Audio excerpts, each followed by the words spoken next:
Bonjour et bienvenue dans cette troisième capsule dédiée à l'apprentissage du calcul écrit. Troisième, pourquoi? Parce que nous avons vu une première capsule qui était relative au matériel que nous allons utiliser pour illustrer le système décimal. La deuxième capsule, elle, vous présentez l'addition écrite. Et nous voilà maintenant à la deuxième opération qui est donc la soustraction écrite. Tout comme l'addition, le maître mot va être manipulation. Il faut d'abord s'exercer en manipulant pour ensuite passer par l'abstrait et voir ainsi comment on peut faire, sans plus passer par une manipulation d'objets, une soustraction écrite. Allez go, c'est parti. Tout d'abord, comme pour l'addition, je pense qu'il faut revenir au sens de la soustraction. Donc, je vous rappelle que l'addition, c'était ajouter, regrouper, mettre ensemble, réunir. Ici aussi, il va y avoir toute une série d'actions et donc toute une série de verbes qui vont être traduits par la même opération mathématique qui n'est rien d'autre que la soustraction. Donc, regardez ici ma petite illustration. J'ai 5 bics au départ et je décide d'en retirer 3. Ça, c'est typiquement l'action de 5 moins 3 égale à 2. Donc ici, j'ai retiré, j'aurais pu dire aussi que j'ai pris, j'ai ôté, j'ai enlevé. Ce sont des verbes généraux qui traduisent une situation de soustraction. Maintenant, vous avez aussi des verbes plus spécifiques. J'ai perdu, j'ai fait tomber, j'ai mangé. Tout ça aussi, ça traduit des situations de soustraction. Mais en tout cas, ce qu'on doit avoir, c'est le mot-clé, c'est la situation clé, c'est l'action clé, c'est-à-dire que je vais retirer. Il y en aura forcément moins après qu'avant. C'est ça la phrase magique. Et justement, donc après cette première approche qui consiste à définir ce qu'est une soustraction, à en trouver le sens, on passe maintenant aux techniques. Et les techniques, elles vont courir sur plusieurs années parce qu'en fait, elles vont être progressives. Donc il y aura d'abord les soustractions qui ne vont poser aucun souci et qui n'ont même pas besoin du calcul écrit. 5 moins 3, il n'y a aucune technique à maîtriser pour faire ça. Ce sont juste des tables de soustraction et on revient évidemment au sens de l'opération. Et puis, quand on passe à des nombres à 2 chiffres, là, ça commence à être un petit peu plus ardu. Et ce qu'on va faire alors, c'est amener, oui ou non, des techniques. Il existe des techniques de calcul mental, je ne vais pas m'appesantir sur elles ici, ce n'est pas l'objectif de cette capsule, et il existe des techniques de calcul écrit. Et je vous ai mis que la difficulté, en fait, c'est qu'il y avait plusieurs techniques. Alors, je vais ici vous parler des 2 techniques qui sont utilisées dans les écoles primaires belges. Il existe encore d'autres techniques de soustraction écrite, mais je ne vais pas les aborder ici. Tout d'abord, sans technique, parce qu'on peut faire des soustractions sans qu'il y ait de difficultés techniques, exemple 34 moins 13. Ceci ne nécessite absolument aucune technique, puisque c'est quelque chose qui va se faire assez naturellement, et notamment en passant par le matériel de manipulation. Nous allons voir ça. Mais vous avez également des soustractions qui sont moins sympas, du style 34 moins 17. Alors évidemment, vous avez compris pourquoi c'était moins sympa. Mais oui, effectivement, il y a une difficulté technique qui apparaît ici et il faudra y répondre. Il faudra y répondre et on pourra y répondre de 2 façons différentes en fait. Et c'est ces 2 façons-là que je vais vous présenter essentiellement lors de cette capsule. Mais donc d'abord, revenons à la première soustraction écrite, le genre d'opération que l'on voit pour commencer, soustraction écrite, ici l'opération soustraction sans difficulté technique. Et on va illustrer ça sur 34 moins 13. Donc je reprends mon savant matériel de manipulation. Les noix sont affiliées aux unités, les sachets de congélation aux dizaines. J'ai donc représenté ici 34 dans l'image de gauche. Donc 4 noix puisque 4 unités, 3 sachets de congélation puisque 3 dizaines. Attention que ces sachets de congélation sont transparents et permettent donc de voir une conversion éventuelle. À l'intérieur de chaque sachet se trouvent 10 noix. Comme ça, je sais que je vais pouvoir éventuellement faire une conversion en ouvrant un sachet de congélation, dizaines donc, qui va être converti en 10 noix, c'est-à-dire 10 unités. Je pourrais également faire l'opération inverse, regrouper 10 noix, les mettre dans un sachet, et là je passe de 10 unités à une dizaine. En tout cas, me voilà face à mon nombre 34 qui est représenté à l'aide de mon matériel de manipulation. 3 sachets, 4 noix. Et là, je reviens au sens premier d'une soustraction. Soustraire, c'est enlever, retirer, prendre, ôter. On me demande donc de retirer 13. Avec le matériel, ça signifie qu'on me demande de retirer un sachet et 3 noix. C'est ce que je vais faire. Vous voyez là sur le côté, dans l'image de droite. Hors des 4 noix, j'en ai pris 3, puisqu'on m'a demandé de retirer 3 noix. Et hors des 3 sachets, j'en ai retiré 1, puisque j'ai ici une dizaine, on m'a demandé de retirer ce sachet. Donc concrètement, eh bien, il n'y a aucune difficulté. On passe alors au tableau à colonnes, à bac des nombres. Et cet abac, on s'en passera de manière formelle, puisque on va garder quelque part l'alignement, mais on ne va pas garder les colonnes, sinon ça devient trop lourd. Donc j'écris ici mon premier nombre, 34, 3 sachets, 4 noix. Je dois lui enlever 13, c'est-à-dire que je dois enlever un sachet et 3 noix. Donc si j'ai 4 noix au départ, que j'en enlève 3, il m'en reste une. Si j'ai 3 sachets au départ et que j'en enlève un, il m'en reste 2. Donc je lis ici 2 sachets, 1 noix, que vous pouvez voir également sur l'image de droite. Ça traduit le nombre 21 et je sais donc que 34 moins 13, c'est 21. Je sais également, parce que le matériel de manipulation l'appelle, que automatiquement je vais travailler colonne par colonne, c'est-à-dire matériel par matériel. Si ici j'ai des noix au départ et qu'on me demande de retirer des noix, je vais le faire à partir des noix qui sont à ma disposition. Si j'ai des sachets au départ et qu'on me demande de retirer des sachets, je vais le faire. Et donc je vais travailler en fait colonne par colonne, ce qui est le principe de la soustraction écrite.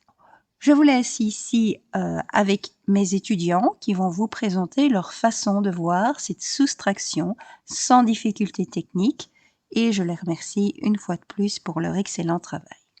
Nous allons donc représenter 36. Pour représenter 36, il faut donc sortir 3 dizaines et 6 unités.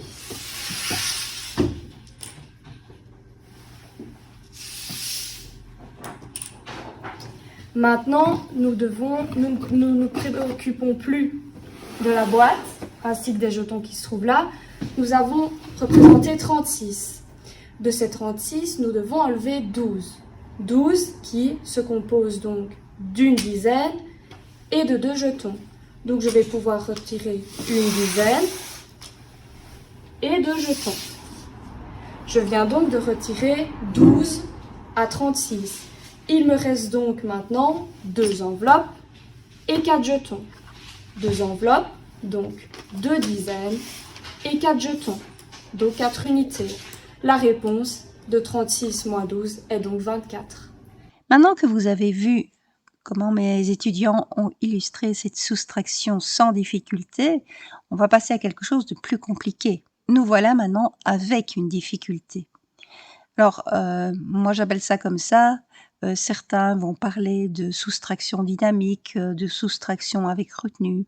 Ici, j'ai décidé de parler plutôt de ça se passe tout seul ou ça se passe pas tout seul.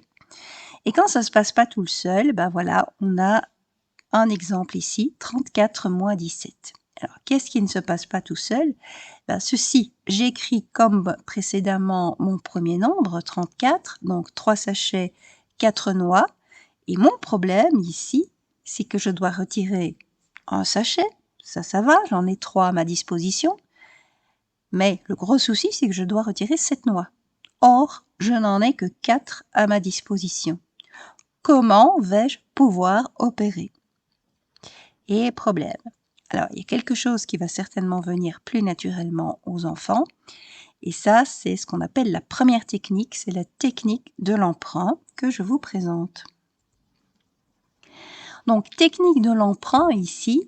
Alors, qu'est-ce qu'on va faire exactement? Mais regardez ceci, il me manquait des noix, puisque j'en avais 4 à ma disposition et on me demandait d'en retirer 7. C'est difficile, à partir de 4 noix d'en retirer 7. Oui, mais regardez ce qu'il y a dans les sachets. Il y a des noix. Et oui. Et donc, il suffit que je prenne un des 3 sachets. Voilà, j'ai pris celui qui était devant, par exemple. Je l'ouvre. C'est le principe même du matériel de manipulation. Et j'en extrais les 10 noix. Voilà. Donc, ici, je n'ai plus que 2 sachets, puisque le 3e a disparu. Et il s'est converti, ce 3e, en 10 noix. Oui, mais les 10 noix qui vont rejoindre les 4 noix, ce qui me fait un total de 14. Me voilà avec 14 noix. Est-ce que c'est possible de prendre 7 noix hors de 14 noix? Eh bien oui. Et c'est ce qu'on appelle la technique de l'emprunt. Donc, comment voit-on ça? Comment visualise-t-on ça à travers la bague des nombres? Comme toujours, colonne des unités, colonne des noix, colonne des dizaines, colonne des sachets. J'écris mes 2 termes, 34, donc ça veut dire 4 noix, 3 sachets.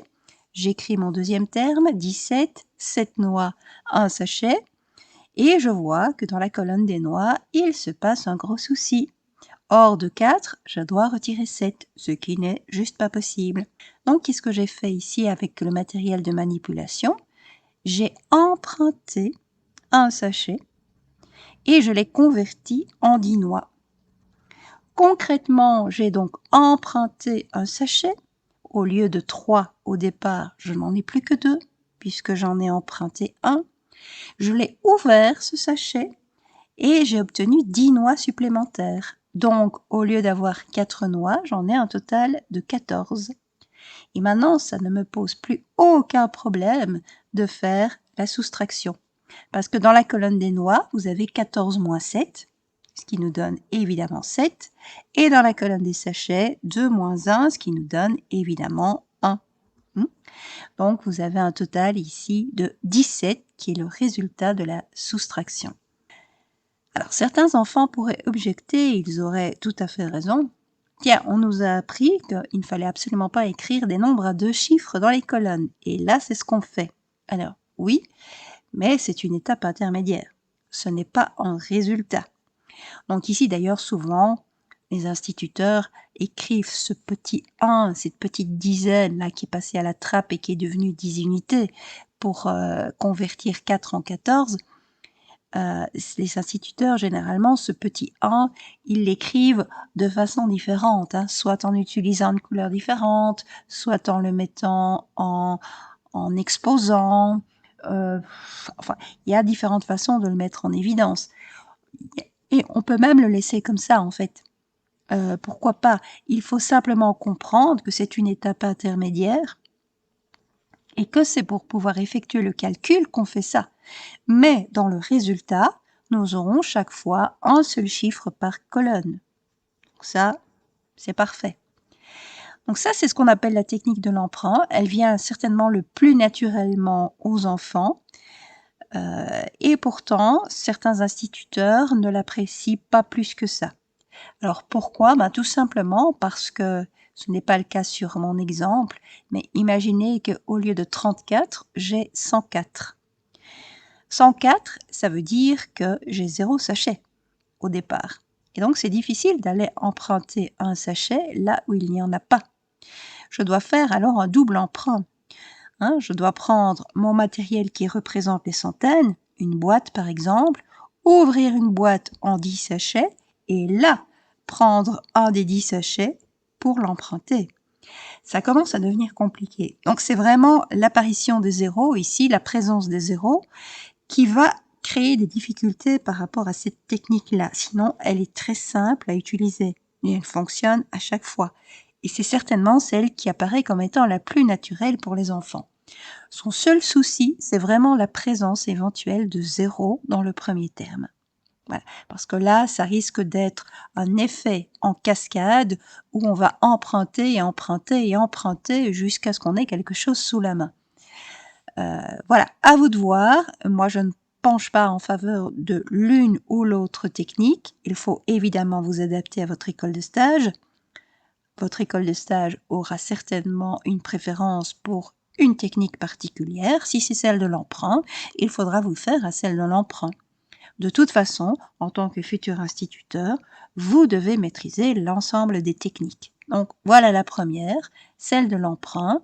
Je laisse à nouveau la parole à mes étudiants pour vous présenter leur version très bien faite de la technique de l'emprunt. Nous allons réaliser une soustraction écrite avec report en utilisant la méthode de l'emprunt. Ensuite, donc d'abord le calcul est 42 moins 18. Donc nous allons prendre 4 dizaines qui sont représentées par nos enveloppes. Et nous avons besoin de uniquement 2 unités. Donc on va retirer 2 unités à une dizaine. Donc on va prendre uniquement 2 jetons. Alors pour ce faire, nous avons besoin de retirer 18. Cependant avec nos enveloppes ici ce n'est pas possible. Donc on va prendre 10 unités dans une enveloppe qui représente une dizaine. 1, 2, 3, 4, 5, 6, 7, 8, 9 et 10. Donc ici, nous n'avons rien perdu. Nos dizaines se sont transformées en jetons qui représentent nos unités. Donc 42 moins 18, on va enlever une dizaine. Et ensuite, on va retirer 8 unités. Donc 8 jetons. 1, 2, 3, 4, 5, 6, 7 et 8. Il nous reste donc 4 unités et 2 dizaines qui nous fait 24. Et maintenant que vous avez tout compris de la technique de l'emprunt, on va passer à la deuxième technique. Alors, deuxième technique principale, là, je vous ai dit, il en existe d'autres, je ne vais pas les évoquer ici. Moi, j'évoque surtout les 2 techniques qui sont utilisées dans les écoles primaires belges. Et la deuxième technique, elle s'appelle la technique de la compensation. Alors, encore faut-il comprendre le principe de la compensation et de la compensation dans une soustraction. Alors, je vous ai illustré ça par 2 petits exemples qu'on peut proposer aux enfants si ce principe-là n'est pas clair à leurs yeux, parce que de toute façon, ce principe ne sera pas naturel. Je pense que peu d'enfants vont naturellement penser à la technique de compensation pour effectuer une soustraction. Elle n'est pas simple à maîtriser. Mais une fois qu'on la maîtrise, bon, c'est évidemment très facile. Mais pour y penser en première intention, ce n'est pas évident du tout. La technique de compensation, contrairement à la technique de l'emprunt, n'a pas le souci d'éventuels zéros. C'est d'ailleurs pour ça qu'on l'utilise dans certaines écoles primaires. Alors, quid de bavardage, ici, je pars du principe de la compensation et je vous l'illustre. Alors, regardez les 2 images du haut. Vous avez ici une tour horizontale, mais une tour quand même, avec 8 noix. Ça, c'est la première tour. Et la deuxième, 3 noix uniquement. Il y a forcément une différence entre elles, que j'ai marquée ici à travers un magnifique fluo jaune. Et cette différence, vous devez compter tout simplement combien de noix sont relatives au magnifique fluo jaune. Il y en a 5. Donc, il y a une différence de 5. Est-ce que ça nous surprend? Non, absolument pas. 8 moins 3 est égal à 5. Merci beaucoup. Bon, ça c'est une chose. Maintenant, imaginons que j'ajoute quelque chose à mes 2 tours. Mais important, j'ajoute la même chose à mes 2 tours. Donc ici, vous voyez que j'ai ajouté, avec de magnifiques flèches, j'ai ajouté une mandarine à la première tour et une deuxième mandarine à la deuxième tour. Et là, qu'est-ce qui se passe? Il y a toujours une différence entre la première tour et la deuxième tour. La première est toujours plus grande que la deuxième, mais plus grande de combien? Eh bien, regardez le magnifique fluo jaune. En fait, il a exactement la même longueur que dans le premier cas de figure. Ce qui veut dire que Si j'ajoute la même chose de part et d'autre de mes deux tours, je ne change absolument pas la différence de hauteur entre mes deux tours. C'est-à-dire que je ne change pas la différence ici. Illustré sur des nombres, ça donne ceci. Donc dans la première image, 8 moins 3 égale à 5. 5, c'est la valeur du fluo jaune. Et puis si j'ajoute 2 à chacun des termes, de 8, je passe à 10. De 3, je passe à 5. Et 10 moins 5, c'est 5. C'est-à-dire la même chose que 8 moins 3. Donc en fait, j'ajoute exactement la même chose. Ici, j'ai ajouté 2 ou une mandarine ou tout ce que vous voulez. Ça ne change absolument pas la différence. Et c'est vrai aussi, on peut l'illustrer encore d'une autre façon. Vous voyez, ici, j'ai pris 2 flacons, un petit et un grand. Je les ai posés sur mon rebord de fenêtre. Alors, image de gauche, en bas. Et puis, j'ai ajouté des livres. J'ai ajouté des livres sur mon rebord de fenêtre. Et vous voyez que la différence entre le petit flacon et le grand flacon est restée totalement identique. Pourquoi? Parce que jetez un coup d'œil ici à mes livres, ils ont exactement la même hauteur.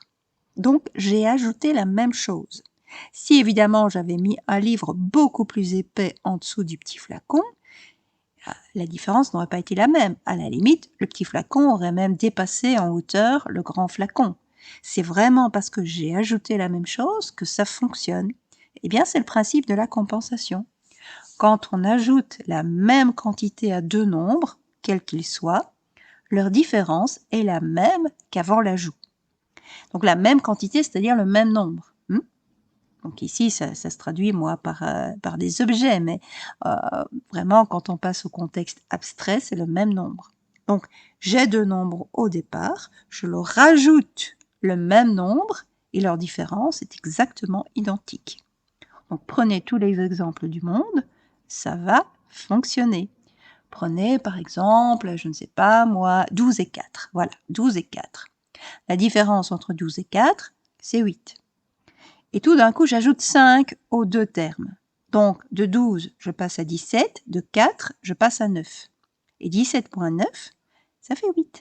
Exactement comme 12 moins 4. Donc, ça n'a pas changé. Donc, quels que soient vos deux nombres de départ, si vous leur rajoutez le même nombre, et c'est la seule contrainte, ce nombre, ça peut être n'importe quoi, pour autant que ce soit le même ajouté aux deux termes, eh bien alors, vous ne changez pas la différence. C'est le principe même de la compensation et on peut l'illustrer comme je vous l'ai indiqué ici pour faire comprendre aux enfants. Alors, une autre façon très parlante je le fais en classe, de faire comprendre la compensation, c'est de prendre un enfant qui est petit, un enfant qui est plus grand, de mesurer la différence en les mettant dos à dos, et puis on les fait grimper sur la même chaise, toujours avec précaution, il ne faut pas qu'ils se cassent la figure. Mais on les fait grimper sur des chaises identiques et on s'aperçoit que la différence de hauteur entre ces deux enfants est restée la même. Donc on a ajouté la même chose en les faisant monter sur des chaises de même hauteur. C'est ça que ça veut dire. Et ça ne change absolument pas la différence de taille entre les deux enfants. Donc ça, c'est vraiment le principe de compensation et c'est ce qu'il faut comprendre. C'est ce qu'il faut comprendre pour maîtriser la technique de la compensation. Et je vais l'illustrer à nouveau sur 34 moins 17. Donc, même problème de départ. 34, 3 sachets, 4 noix. Et hors des 4 noix, je dois en enlever 7. Ce n'est pas techniquement faisable. Donc, qu'est-ce que je vais faire? Eh bien, je décide d'ajouter la même quantité au nombre de départ, c'est-à-dire 34, qu'au nombre que je retire, c'est-à-dire 17. Donc ici, j'ai décidé, pourquoi? Parce qu'on est dans le système décimal, j'ai décidé d'ajouter 10 à 34. Et vous voyez que je l'ai fait sous la forme de 10 noix. Voilà mes 10 noix. J'ai ajouté 10 à 34. Je suis donc passée à 44 en ajoutant 10 noix. Oui, mais je dois ajouter 10 également à 17. Ah, ça c'est le principe de la compensation. Si je ne veux pas changer le résultat de l'opération, je dois ajouter 10 à 17. Alors, comment vais-je faire? Donc, j'ai ajouté 10 noix. Je suis maintenant avec 14 noix. Comment vais-je faire? je dois triturer le nombre 17 et lui ajouter 10. Alors, certainement, ce qui va venir comme première idée pour les enfants, c'est ceci. Ben oui, on va ajouter aussi, d'accord? Mais regardez, ça s'appelle le principe du serpent qui se mord la queue. C'est-à-dire que vous êtes parti de 4 moins 7 qui était infaisable à 14 moins 17 qui est tout aussi infaisable. Donc, ajouter 10 à 17, c'est ce qu'on doit faire, mais on ne doit pas le faire aux 7 unités. Parce que sinon, on revient exactement à la case départ. Qu'est-ce qu'on doit faire alors? Ajouter une dizaine.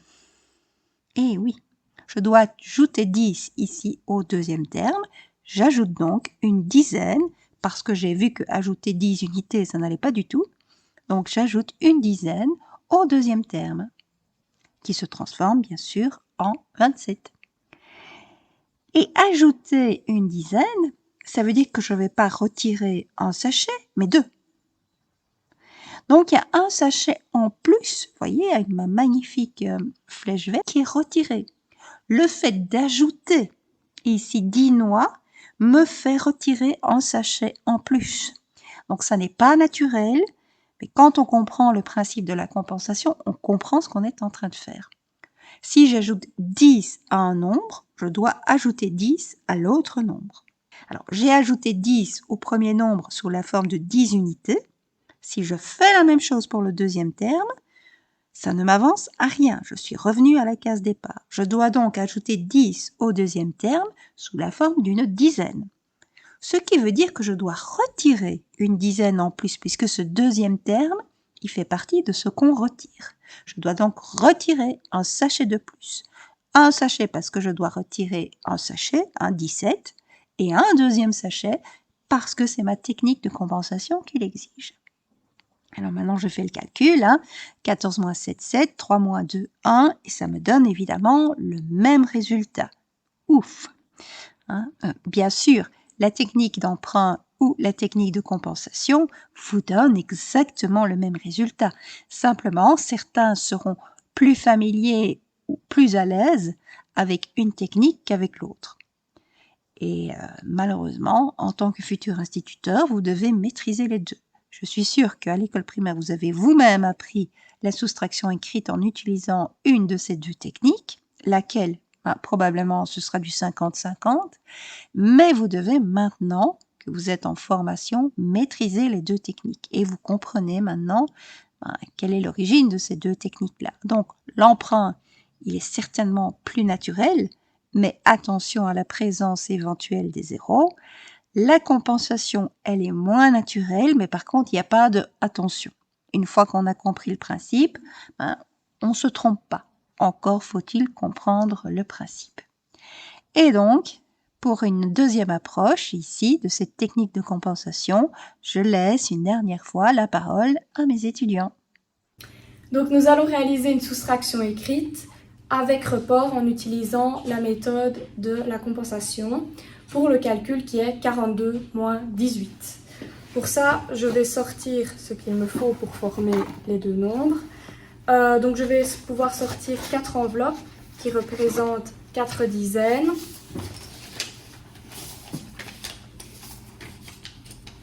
Hop, et je vais devoir aller chercher 2 jetons.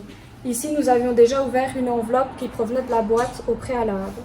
Je viens donc chercher ces 2 jetons. Je forme 42. Pour avoir plus facile, on va montrer comment on va former le 18. Donc, moins, ici, le signe de la soustraction. Et je vais donc prendre une dizaine et 8 unités. Ici, j'ai donc formé 18. Dans cette méthode de la compensation, on va venir ajouter la même chose aux deux côtés pour ne pas que l'opération change et pour pouvoir aller retirer des jetons, car on se rend compte qu'ici on en a 2, or il faut en retirer 8. Donc je vais venir ajouter une enveloppe de chaque côté, ce qui permet de ne pas changer le résultat de l'opération, puisque j'ajoute la même chose des deux côtés. Et ici, pour avoir un nombre de jetons suffisant pour retirer les 8, je vais donc sortir de mon enveloppe les 10 jetons.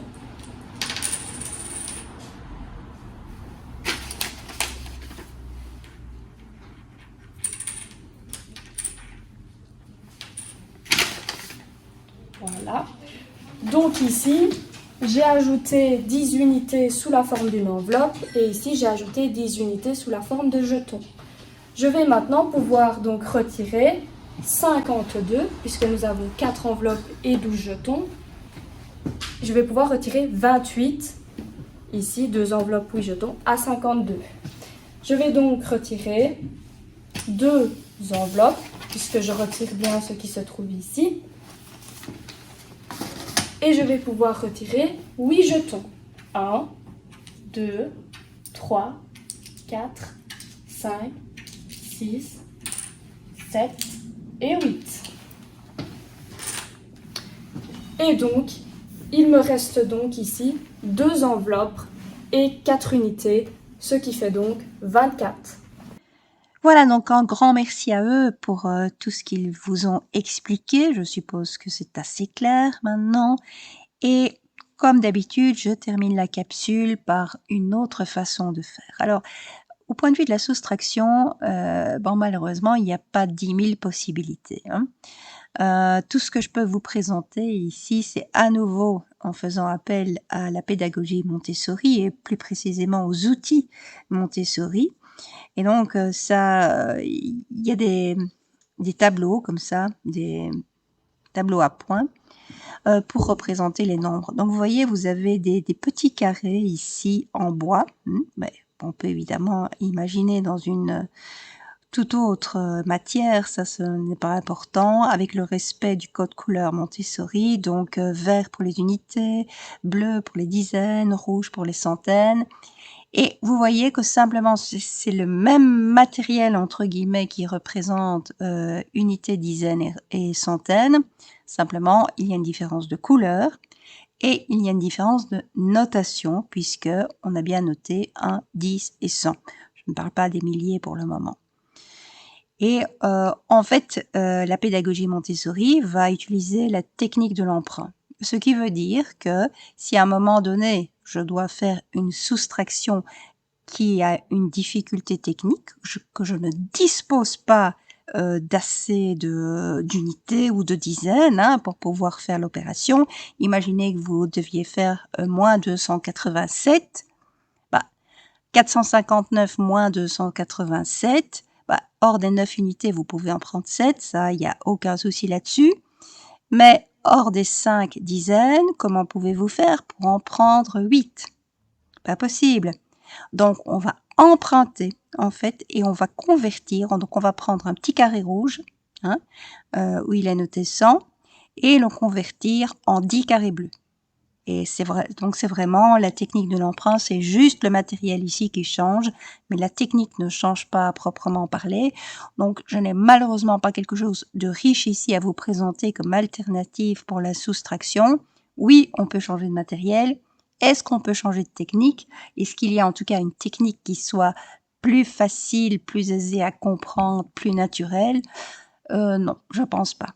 Maintenant, tant mieux si on trouve. Je suis vraiment tout oui quand on me donne ici des conseils par rapport à cette soustraction.